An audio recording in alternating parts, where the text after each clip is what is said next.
براہ راست سے چلیں آپ کو اسلام آباد۔ اس وقت وزیر اطلاع شبلی فراز اور شہزاد اکبر نیوز کانفرنس کر رہے ہیں۔ جھوٹ اور ریاکاری ان کی سیاست کا ایک اہم ستون ہے، بلکہ میں یہ کہوں گا کہ پہلا ستون ہے، جس میں انہوں نے ایک وفاقی وزیر پہ یہ الزام لگایا کہ انہوں نے انہیں دھمکی دی کہ ان کی حکومت نہیں رہے گی اگر ایف آئی آر درج نہ کرائی۔ میں اس سفید جھوٹ کی پرزور مذمت کرتا ہوں اور ساتھ ہی ساتھ میں اس کی سختی سے تردید کرتا ہوں۔ یہ ذہنی طور پہ اس قدر گھبراہٹ کا شکار ہو گئے ہیں، جس میں کہ انہوں نے جو اپنے جلسوں کی رسپانس دیکھی ہے تو انہوں نے ہر قسم کا جھوٹ فریب اپنا لیا ہے، جس کی وجہ سے ان کی پہلی کوشش یہی ہے کہ وہ سندھ حکومت کی نااہلی کو چھپا سکیں، سندھ حکومت کی کرپشن کو چھپا سکیں اور اپنی سیاسی منافقت کو ایک ڈیسنٹ لک دیں۔ ان سب پہ وہ بڑے بری طرح سے ناکام ہوئے ہیں، کیونکہ جھوٹ کے پاؤں ہوتے نہیں ہیں۔ میرے بعد آپ کو شہزاد اکبر بتائیں گے کہ اصل حقیقت کیا ہے جہاں تک، اور پروسیجر کیا ہے۔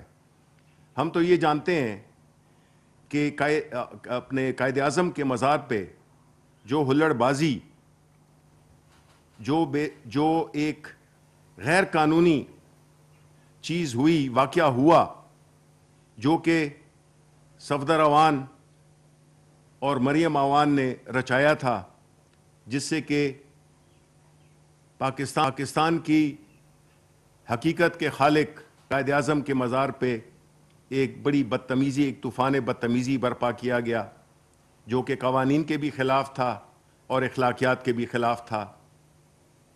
اس جرم کو چھپانے کے لیے انہوں نے ایک نیا ناٹک رچایا، اور جو ویڈیو فوٹیجز ملتی ہیں جس میں کہ صفدر عوان بڑے آرام سے پولیس کی گاڑی میں بیٹھ رہے ہیں اور ایک دو نعرے بھی انہوں نے بلند کیے، اس بات کا ثبوت ہے کہ نہ تو کوئی زبردستی ہوئی، نہ کوئی کھینچا تانی ہوئی، اور اگر ہوئی بھی، جو کہ نہیں ہوئی ہے، تو اس کا ذمہ دار کون ہے؟ سندھ میں کس کی حکومت ہے؟ سندھ میں پاکستان تحریک انصاف کی حکومت ہے۔ آپ نے تو 18 ترمیم کی وجہ سے جس طرح آپ نے لیے ایک علیحدہ ایک جزیرہ بنا لیا تھا، ایک ملک بنا لیا تھا آپ نے، کہ جہاں پہ کہ آپ کی لوٹ مار، سندھ کے عوام کو پسماندہ رکھنا، سندھ کے اثاثوں کو لوٹنا، یہ تو آپ کا شیوا تھا۔ اومنی اکاؤنٹس اس کی ایک جھلک ہے، ایک چھوٹی سی جھلک ہے، کیونکہ جو بد انتظامی اور جس کرپشن، جس نااہلی کی حکومت آپ کی چل رہی ہے پچھلے 10 سال سے، اس سے تو یہی ثابت ہوتا ہے کہ آپ کی سیاست ختم ہو رہی ہے۔ آپ ایک قومی پارٹی کے بجائے ایک علاقائی جماعت میں تبدیل ہو گئے ہیں، اور ساتھ میں یہ جھوٹ بولا کہ بلاول نے پرائم منسٹر سے رابطہ نہ ہونے کی وجہ سے پھر چیف آف آرمی سٹاف کو کیا فون۔ دیکھیں، آپ اپنی سیاست، اپنی جھوٹ، اپنے سیاسی فائدے کے لیے آپ ایسے ڈرامے رچا رہے ہیں جس کا حقیقت سے کوئی تعلق نہیں ہے۔ آپ جھوٹ پہ جھوٹ بولتے ہیں، اور آپ کی کسی بات میں نہ تو کوئی وزن ہوتا ہے، اور ہمیشہ متضاد باتیں آپ کرتے ہیں۔ آپ کمروں میں ایک بات کرتے ہیں، ہمیں سب پتہ ہے کہ آپ کیا کیا کرتے ہیں، لیکن باہر آ کے آپ نے اپنے آپ کو جمہوریت کا چیمپئن بھی بنانا ہے۔ یہ جمہوریت جس کے پیچھے آپ لگے ہوئے ہیں، جس کو کہ کمزور کرنے میں آپ کوئی دقیقہ وہ نہیں کر رہے ہیں، فراموش نہیں کر رہے ہیں۔ آپ پاکستان کی جو اکانومی ہے، جو کہ الحمدللہ اس وقت بڑے بہتر طریقے سے چل رہی ہے، باوجود اس کے کہ کرونا نے عالمی معیشتوں کو تہس نہس کر دیا ہے، پرائم منسٹر عمران خان کی قیادت میں اس کی حکمت عملی، اس کی نیک نیتی، اس کی حکومت اس ساری مشکلات کے باوجود ہماری اکانومی دوبارہ اپنے پاؤں پہ کھڑی ہو گئی ہے. اور یہ بات آپ کو بالکل پسند نہیں ہے. وہ اس لیے کہ آپ نہیں چاہتے کہ ایک ایسی حکومت جس نے آ کے ایک پرانی پارٹنرشپ توڑی, وہ جو تسلط آپ نے قائم کیا ہوا تھا نا دو خاندانوں کا, اس کو شکست دے کر عمران خان نے ایک ایسی حکومت کی بنیاد ڈالی جو کہ نہ تو کاروباری ہے اور نہ اس کے کوئی خاندانی لنکس ہیں. اپنی محنت کے ذریعے, اپنی کاز کے لیے پاکستان کے عوام نے ان کی پوری سپورٹ کی, اور جس کی وجہ سے آج انشاءاللہ ان کی اور ماشاءاللہ ان کی حکومت ہے. اب آتے ہیں جو بنارسی ٹھگوں کا جو دوسرا گروپ ہے, نون گروپ. انہوں نے بات کی, اس میں دو باتوں کا انہوں نے بار بار ذکر کیا. ایک تھی کہ چادر اور چار دیواری کا تحفظ. یہ سمجھتے ہیں کہ چادر اور چار دیواری صرف مریم صفدر ہیں. وہ وقت بھول گئے ہیں یہ جب انہوں نے نہتے خواتین پہ, حاملہ خواتین کے منہ پہ گولیاں مار رہی ماڈل ٹاؤن میں. یہ وہ بھول گئے ہیں کہ جس طرح سے محترمہ بے نظیر شہید کی تصاویر انہوں نے ہیلی کاپٹر سے پھینکی. کہاں گئی وہ وقت, کہاں پہ گئی تھی چادر اور چار دیواری کا تحفظ؟ یہ تو آپ اس کے خالق ہیں. آپ نے پچھلے دنوں بھی اپنی تقاریر میں ہماری خاتون اول کا ذکر کیا, جو کہ نہ سیاسی ہیں اور نہ ان کا سیاست سے کوئی لین دین ہے. تو آپ اتنی گر گئے ہیں, آپ کی جو اخلاقیات کی سطح ہے وہ اتنی گر گئی ہے کہ آپ کسی کو بھی آپ چھوڑ نہیں سکتے ہیں. آپ کی اگر مخالفت ہے تو وہ پاکستان کے عوام سے ہے, عمران خان سے ہے. آپ تو یہ نہیں کر سکتے ہیں کہ آپ کا عمل کچھ ہو اور آپ کی جو باتیں ہیں وہ کچھ اور ہوں. یہ وہ وقت ہے جس میں کہ پاکستان کو ایک ایسا ماحول چاہیے جس میں کہ کاروبار چلیں. یہ وہ وقت ہے جس میں کہ معیشت بحال ہو گئی ہے اور آگے کی طرف رواں دوا ہے. آپ اسی وقت جمہوریت کو بھی کمزور کرنا چاہتے ہیں اور پاکستان کو بھی کمزور کرنا چاہتے ہیں. آپ کی ساری جو یہ ناٹک ہے اس کا مقصد یہی ہے کہ پاکستان تحریک انصاف کی حکومت, عمران خان اگر کامیاب ہو گیا تو آپ کی سیاست تو ہمیشہ کے لیے ختم ہو گئی. اور انشاءاللہ اللہ تعالیٰ کی رحمتیں عمران خان اور اس کی حکومت کے ساتھ ہیں, جس کا کہ ہم نے ایک جھلک دیکھی کورونا میں, جس میں کہ پوری عالمی دنیا سٹرگل کر رہی ہے. ہزاروں لاکھوں لوگوں کی نوکریاں گئی ہیں, کئی لوگوں کے بزنسز ختم ہوئے ہیں. لیکن الحمدللہ پاکستان میں اس شدت سے وہ نقصان ہمیں نہیں پہنچا, اور وہ اس کی صرف وجہ یہی تھی کہ پرائم منسٹر نے روزگار کی بھی تحفظ کیا اور لوگوں کی صحت کا بھی تحفظ کیا. لیکن آپ کو یہ بات بالکل نہیں بھاتی. اس کی وجہ یہ ہے کہ آپ چاہتے ہیں کہ افراتفری ہو, آپ چاہتے ہیں کہ غیر یقینی صورتحال ہو, آپ چاہتے ہیں کہ پاکستان کی اکانومی نہ بہتر ہو, آپ چاہتے ہیں کہ کسی بھی وجہ سے آپ پہ جو مقدمات ہیں, آپ کی جو چوری ہے, آپ کی جو لوٹ مار ہے, آپ کے جو بھاگے ہوئے لیڈر ہیں, اس ملک سے فرار, قانون کو مطلوب, قانون کی آپ چین آف کمانڈ کی بات کرتے ہیں. خاقان صاحب آپ تو سب سے بڑے وائلیٹر تھے اس کے, 99 کو بھول گئے آپ ان ایل این جی کی جو ڈیلز تھیں ان کو آپ بھول گئے ہیں, جس میں کہ آپ نے ملک کو 15 سال کے لیے مقید کر دیا.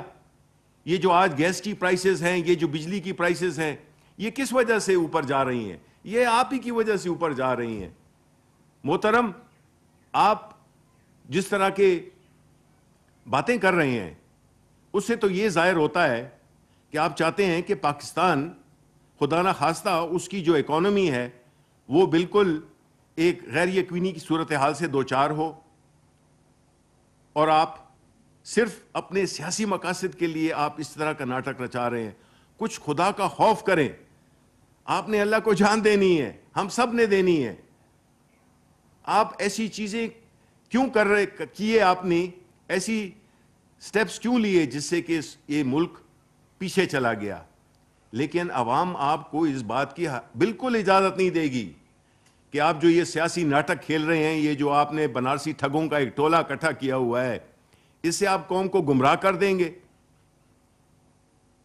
ہم مانتے ہیں مہنگائی ہے، اور پرائم منسٹر صاحب اس کے لیے بھرپور کوششیں کر رہے ہیں، اور انشاءاللہ جس طرح کے ہمارے اکنامک فگرز ہیں، جس طرح سے ایکسپورٹس بڑھ رہی ہیں، جس طرح کے ترسیلات آ رہی ہیں، جس طرح کے کرنٹ اکاؤنٹ پازیٹیو چل رہا ہے، جس طرح کے موٹر سائیکلز بک رہے ہیں ریکارڈ، جس طرح سے کنسٹرکشن کا مٹیریل ریکارڈ، ہسٹری میں اتنی سیمنٹ کبھی نہیں نہ ایکسپورٹ ہوئی تھی اور نہ بکی تھی.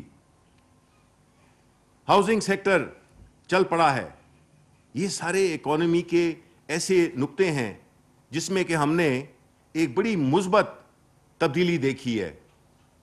آپ چاہتے ہیں کہ یہ سارے جو فوائد ہم نے بڑی محنت سے، اللہ تعالیٰ کی مہربانی سے، اپنی حکومت کی اچھی حکمت عملی سے جو چیز شروع ہوئی ہے، آپ لوگوں کے روزگار کے پیچھے ہیں.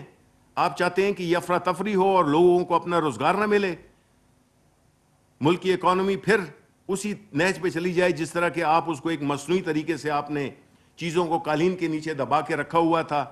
ہم نے تو جو کیا، ہم نے تو چیزوں کو ٹیبل پہ لائے، عوام کے سامنے لائے کہ یہ اس ملک کے مسائل ہیں، چاہے وہ بجلی کے ہوں، چاہے وہ گیس کے ہوں، چاہے وہ مہنگائی کے ہوں، چاہے وہ ان اداروں کے ہوں جو کہ آپ نے جن کو کہ تباہ و برباد کر دیا. آپ نے اداروں کو تباہ کر دیا، کوئی ادارہ کام نہیں کرتا. اب ماشاءاللہ بہتری آ رہی ہے کیونکہ ہم اس میں ایک اچھے لوگ لا رہے ہیں، تو یہ ملک آگے کی طرف جا رہا ہے. آپ جو ہے تو اس کو پیچھے لے جا نہیں سکتے. میں امید یہی کرتا ہوں کہ آپ کو کچھ عقل آئے گی، آپ جھوٹ کا سہارا نہیں لیں گے، آپ باتوں کو توڑ مروڑ کر پیش نہیں کریں گے، آپ عوام کے سامنے سچ بولیں گے، جو کہ آپ کے لیے ناممکن بات ہے. میں مانتا ہوں آپ نے کبھی یہ کام کیا ہی نہیں ہے. آپ کی تو سیاست بھی منافقت پر تھی، آپ کی تو سیاست بھی جھوٹ پر تھی، آپ کی تو سیاست بھی چوری چکاری پہ تھی. تو یہ توقع کرنا آپ سے کہ آپ بدل جائیں گے عمر کے اس حصے میں تو ناممکن لگتا ہے. لیکن پھر بھی کوشش کریں، اللہ تعالیٰ توبہ قبول کرتا ہے ہر وقت. اور آپ پاکستان کے عوام سے بھی کسی ایک جلسے میں آپ ان سے معافی مانگ لیں کہ جو کچھ آپ نے ان کے ساتھ کیا ہے، جس طرح سے آپ نے بے دردی سے ان کے خون کو چوسا ہے، جس طرح سے آپ نے اداروں کو تباہ کیا ہے، جس طرح کہ آپ ابھی اس موقع پر آپ اداروں میں ٹکراؤ لانے کی ناکام کوشش کر رہے ہیں، تو مجھے امید ہے کہ آپ کی کچھ آخرت میں شاید بچت ہو جائے. مشکل ہے لیکن کوشش ضرور کرنی چاہیے. شکریہ. جی میں بہت مختصراً جو اس وقت صاحب نے فرمایا ہے بنارسی ٹھگوں کے بارے میں تو ان کو جھوٹوں کا آئی جی کہتا ہوں. ان جھوٹوں کے آئی جیز نے جو آج بھی پریس ٹاک کی اور اس کے تھرو قوم کو گمراہ کرنے کی کوشش کی، تو اس میں کچھ حقائق اور کچھ فیکٹس ٹائم لائن کے ساتھ آپ کے سامنے رکھنا چاہتا ہوں، جس سے یہ پتہ چلے گا کہ معاملہ ہوا کیا، معاملے کے اندر ہاتھ کس کا تھا اور اس کا فائدہ کس کو حاصل ہوا. کیونکہ کسی بھی جرم کا سراغ لگانے کے لیے سب سے پہلا ایک فنڈامنٹل پرنسپل ہوتا ہے کہ اس سے دیکھا جائے کہ اس کی فائدہ کس نے حاصل کیا. تو اس وقت جو فائدہ حاصل کرنے کی کوششوں میں مصروف ہیں، آپ کو واضح ہو جائے گا کہ یہ سارا معاملہ ہے کیا، یہ سارا کھیل کھیلا کیا جا رہا ہے. آج سے کچھ دن پہلے کراچی میں مزار قائد کے اوپر ایک ہلڑ بازی ہوئی، ایک عجیب و غریب قسم کا وہاں نعرے بازی ہوئی، ماحول بنایا گیا. یہ میں بالکل آپ کو وہ چیزیں آپ کے سامنے رکھ رہا ہوں جس کے اندر کوئی فیکچول ڈسپیوٹ نہیں ہے. یہ چیزیں فیکٹس ٹائم لائن کے ساتھ بالکل ایسے آئی ہیں. پہلی چیز سب سے یہ ہے کہ ایک ہلڑ بازی ہوئی، ہلڑ بازی کے بعد کراچی کے کچھ لوگوں نے، جن کے ساتھ پاکستان تحریک انصاف کے کارکنان بھی تھے، انہوں نے ایف آئی اور اس کے بعد پولیس کے اعلیٰ حکام اس کے اوپر ایک اوپینین فارم کرتے ہیں، لیگل اوپینین بھی لی جاتی ہے اور پھر ہی ایف آئی آر دی جاتی ہے۔ پہلے ایف آئی آر جو ٹوٹل اس وقت پاکستان تحریک انصاف کا کردار اس میں رہا یا جتنا بھی اس کے اندر ان کا رول تھا، وہ اس حد تک تھا کہ ہم نے جا کے بالکل ببانگ دہل درخواست دی، اس کے اندر وہ قوانین جن کو پامال کیا گیا ان کو ہائی لائٹ کیا گیا اور ریٹن اپلیکیشن دی کہ اس کے خلاف کارروائی کی جائے۔ اس کے بعد ہر کسی کا کردار اور رول ختم ہو جاتا ہے اور گورنمنٹ آف سندھ 18ویں ترمیم کے بعد جو ہر طرح سے خود مختار ہے ان تمام معاملوں میں اسپیشلی کرمنل لاء کے اندر، اس کا کردار شروع ہو جاتا ہے۔ اس کے بعد ہم نے دیکھا، صبح ہم بھی اٹھے تو ہمیں پتہ چلا کہ رات کو ایف آئی آر بھی درج ہو گئی اور اس کے بعد صبح صفدر ایوان کو گرفتار بھی کر لیا گیا۔ یہ جو تالا توڑنا اور یہ ہے، اس کی تصدیق ہونی باقی ہے، چاہے وہ سندھ حکومت کی قائم کردہ کمیٹی میں ہو یا جو کور کمانڈر کر رہے ہیں اس کی رپورٹ میں آتی ہے۔ لیکن جو چیز کیمرے کی آنکھ کے سامنے سب کے سامنے آئی، وہ سندھ پولیس کی گاڑیوں میں فرنٹ سیٹ پہ بیٹھے ہوئے صفدر ایوان جو نعرے لگاتے ہوئے دندناتے ہوئے قابل ضمانت جرم میں گرفتار کر کے تھانے لے جائے گئے۔ میرے بھائی، قابل ضمانت جرم میں گرفتاری کا کیا مقصد ہے؟ اگر یہ کام وفاقی حکومت نے کرنا تھا یا ہم میں سے کسی نے کرنا تھا تو ہم اس کے اندر قابل ضمانت دفعات لگاتے، کوئی دفعہ ہی اچھی لگا لیتے۔ یہاں سے اندیہ ملتا ہے کہ یہ ڈرامہ ہو رہا ہے، یہ کھیل رچایا جا رہا ہے۔ قابل ضمانت دفعات کے اوپر پولیس کی موبائل میں فرنٹ سیٹ کے اوپر بٹھا کے صفدر عبداللہ میاں کو تھانے لے جایا جاتا ہے۔ اس کے بعد یہ تاثر دیا جاتا ہے کس کی طرف سے؟ محمد زبیر کی طرف سے۔ دوسری جانب